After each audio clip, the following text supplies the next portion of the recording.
Hi students, today we can start the new chapter, that is human health and disease.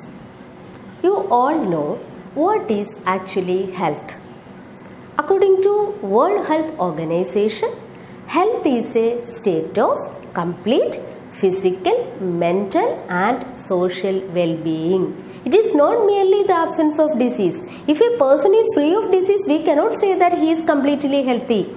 If he is healthy, he should be physically, mentally and socially well. Then only we can say that he is in a healthy condition.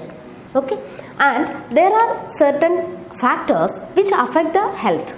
It may be genetic factors, it may be infectious agents or our lifestyle. And the disease causing agents are known as the pathogens. Okay, and if the disease is caused by microorganisms, these diseases easily spread from one person to another. Such diseases are called infectious diseases. Whereas the diseases which are caused by other reasons, not by microorganisms, these are not spread from one person to another. Such diseases are called non-infectious diseases. For example, cancer, high blood pressure, etc. But infectious diseases, you know, many examples are there. Common cold, pneumonia, chikungunya, malaria, all these are infectious diseases. So in this chapter, we will discuss some of the infectious and non-infectious diseases, the causes, its preventive measures, symptoms, etc. Microorganisms that cause disease belong to different categories like bacteria, virus, protozoa, fungi, helminth, etc. We can study one or two diseases of each category. Okay. First one, typhoid. It's a bacterial disease. It is caused by the bacterium Salmonella typhi. It affects the small intestine and it enters the body through contaminated food and water. And the early symptoms include sustained high fever, stomach pain, constipation, loss of appetite, headache, weakness, etc. But in the later stages, intestinal perforation may also occur and it causes the death of the person. And there is a test which is used to confirm this disease, that is known as the Vidal test.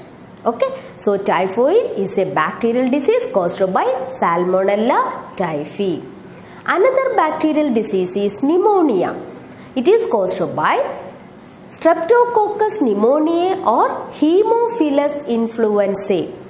It normally affects the lungs. Here, the lung alveoli get filled with fluid instead of air. So, it causes certain respiratory problems, cough, chills, fever, etc. Okay, and in the later stages, due to the lack of oxygen, the nails as well as the lips turn grey to blue in color. And many other bacterial diseases are also there. Okay. Next disease, that is common cold, caused by a group of virus known as rhinovirus. It affects the nose and the respiratory tract. It never affects the lungs. You know the symptoms of common cold: nasal congestion, discharge, headache, then tiredness, and it lasts for around 7 days. Okay, that is common cold. Another disease is, it is caused by a protozoa, that is known as malaria. Malaria is caused by the protozoan Plasmodium. There are different species of Plasmodium: Plasmodium falciparum, Plasmodium malaria and Plasmodium vivax. Of these, Plasmodium falciparum causes the fatal malaria. It is very dangerous.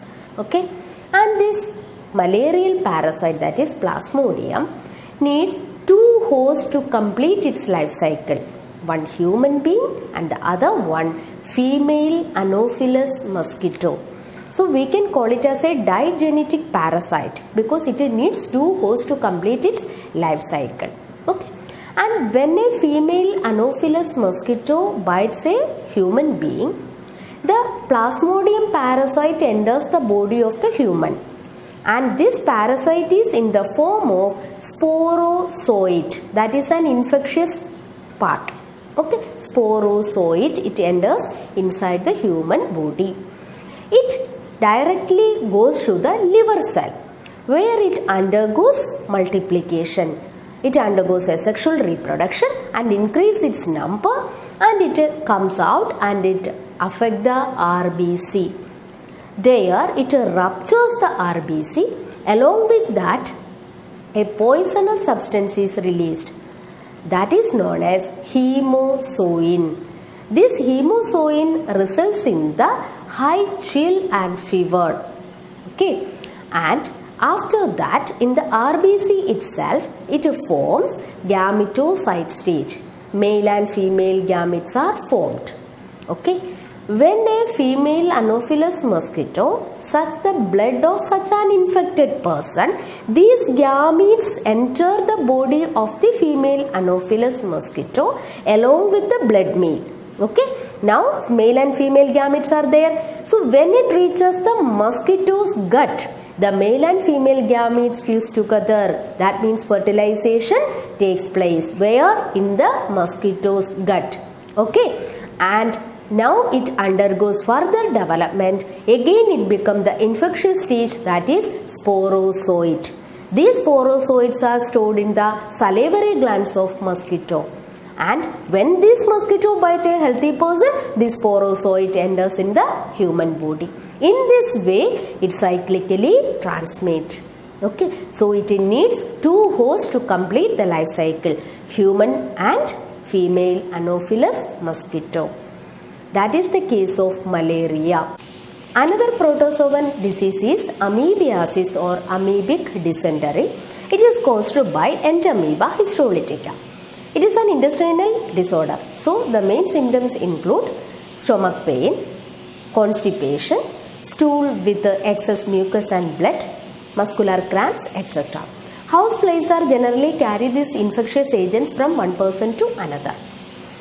And here the food or water contaminated with the fecal matter containing these infectious agents results in the spread of the disease. Okay, next type of disease caused by helminth. One example, ascariasis. It is caused by Ascaris. Here the main problems include internal bleeding, fever, muscular pain, weakness, anemia or intestinal blockage. Here also the disease spread through contaminated food and water. Another type of disorder caused by the helminth worm is filariasis. It is caused by Wuchereria bancrofti or Wuchereria malai. These are filarial worms. Here the filarial worms block the lymph vessels. As a result, the lymph gets accumulated in the lymph vessels and results in the swelling of the affected parts. Genital organs also get affected by this disorder. Here the disease spread through female Culex mosquito. Okay. That is about the helminth disease, ascariasis and filariasis. The fungus also cause different skin diseases. The fungus belong to the genera Microsporum, Trichophyton or Epidermophyton, causes disease called ringworm infections. Heat and moisture are the good conditions for the growth of this fungi. And the symptoms of this disorder generally includes appearance of dry and scaly lesions on the skin and scalp, intense itching, etc. These are some of the infections caused by different groups of microorganisms. We can avoid the spread of these diseases by maintaining personal as well as public hygiene. Because generally the diseases spread through contaminated food or water, through air or through the vectors. If it is an airborne disease, avoid the close contact with the people. Or if it is spread through mosquito, avoid the growth of mosquito. We can destroy the mosquito breeding places. We can use certain mosquito repellent creams, mosquito nets are there, or using the fish gambusia we can kill the mosquito larvae. In this way we can prevent such diseases. There are many other diseases like polio, diphtheria, etc. that we control using vaccines. Okay, so that is about the today's topic. The remaining part, that is immunity, we can study in the next class. Thank you.